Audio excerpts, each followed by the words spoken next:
You did well. It's a complicated name. And allow me to start by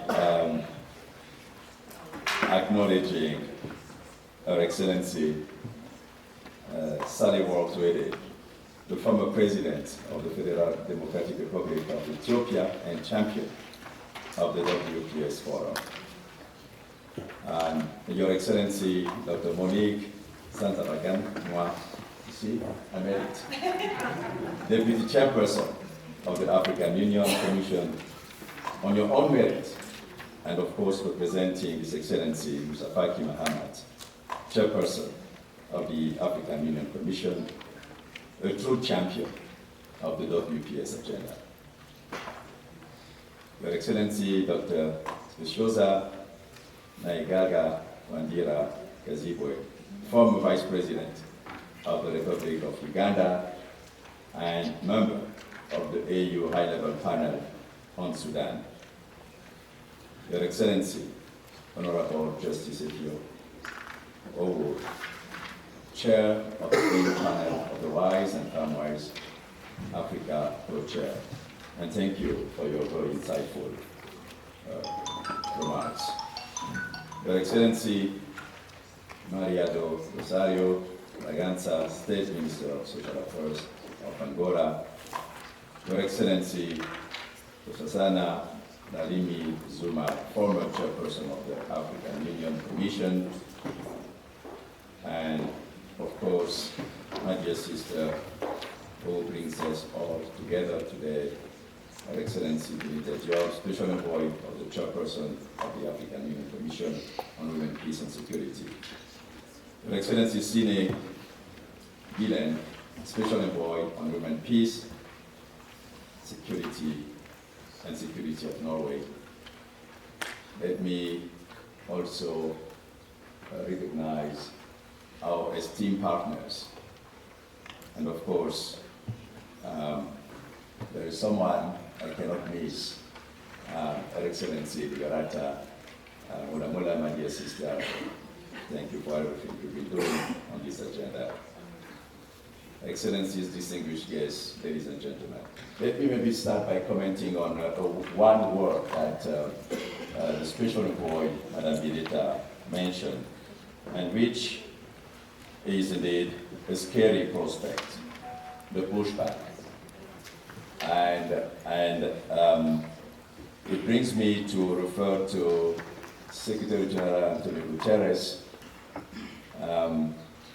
who is a true, we call him our feminist in chief. He's been clear on this matter. He is also concerned with this,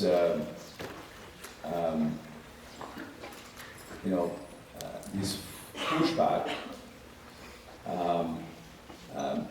which is, of course, in its own terms, a matter of power.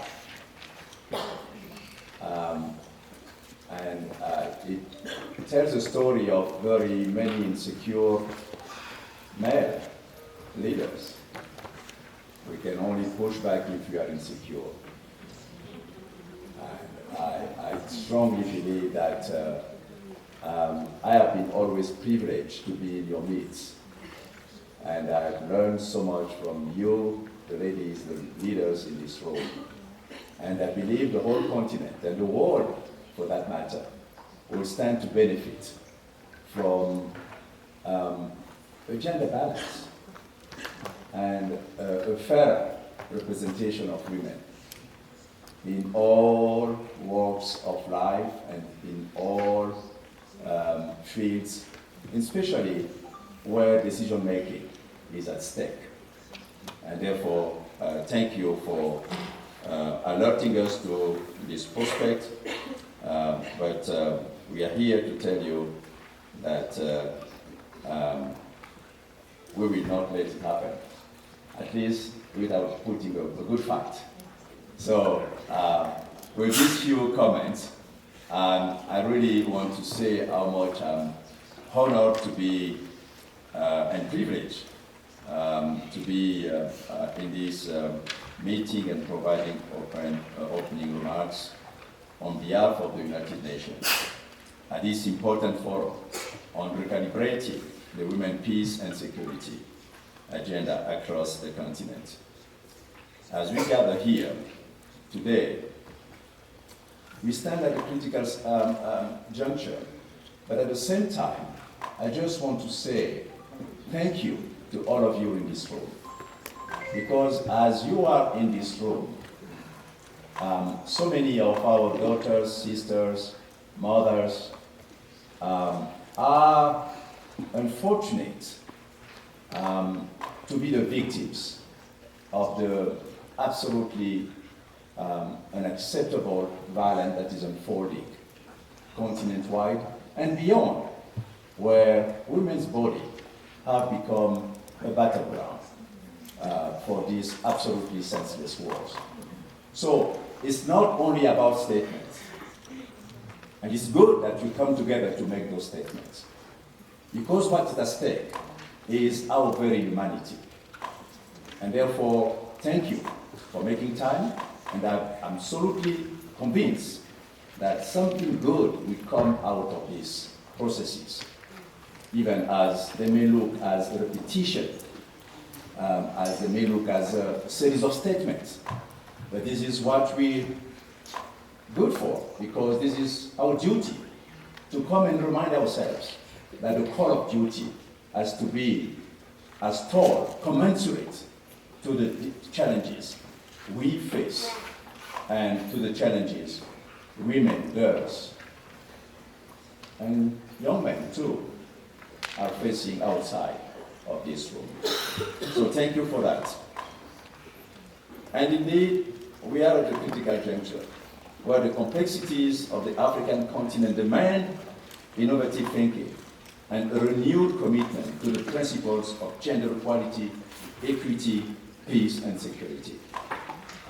Indeed, the WPS agenda, established with the adoption of the United Nations Security Council Resolution 1325, has served as a transformative framework for recognizing and advancing the role of women in peace and security efforts. However, as we reflect on its implementation over the years, we must acknowledge the evolving conflict landscape and shifting security dynamics.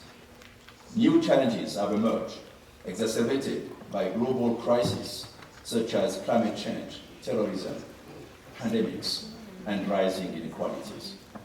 Today, we are called to recalibrate our approach to the WPS agenda, ensuring its continued relevance and impact in addressing these contemporary challenges. This forum offers an opportunity to engage in thoughtful dialogue, share experiences, and explore innovative strategies to empower women and girls to actively shape the peace and security landscape in their communities and beyond. This year's forum, along with next year's 2025 anniversary of Resolution 1325, presents important opportunities to reflect on and revive the transformative potential of the WPS agenda. One important pathway enshrined in the recently adopted Pact for the Future, which encompasses the implementation of all 4 pillars of the WPS agenda, is the localization of WPS to address community-level security concerns and advocate for desecuritization across all aspects of the agenda. So specifically, taking in consideration the intersectionality of gender issues. The WPS agenda must consider intersectionality, acknowledging that women's experiences are shaped by various factors such as age, ethnicity, socio-economic status, and disability. Tailoring programs to address these intersecting identities can lead to more inclusive and effective solutions that cater to the diverse needs of women in different contexts. The recalibration of women, peace and security agenda in Africa calls for an examination of the critical themes and dimensions that can enhance the effectiveness and sustainability of peace efforts across the continent. Understanding the historical and cultural context of different African regions is also essential for the effective implementation of WPS. Many African countries have unique traditions and social structures that influence women's role in society. Recognizing and respecting this context can help in designing intervention that resonates with local populations. But I must stress, this should be done while promoting a transformative approach. This is the bottom line. Regional organizations such as the African Union, ECOWAS, SADC, the East African Community, and IGAD, to mention just a few, play a vital role in promoting the WPS agenda. Strengthening collaboration among the diverse regions and countries across the continent can foster the exchange of best practices, optimize the sharing of resources, and strengthen the collective ownership of strategies to tackle shared challenges. Additionally, it is essential to enhance collaboration among governments, civil society, the private sector, and international organizations to share knowledge, resources, and best practices, particularly in addressing challenges such as the impact of climate change on the WPS agenda. Moreover, the voices of young women and girls are essential in shaping a sustainable future. We must create platforms that not only amplify their perspectives, but also empower them to take leadership roles and effectively participate in peace-building efforts. In this context, I would like to emphasize the need for all these processes and initiatives to be data and evidence-driven. Robust data and evidence are essential to inform our decisions.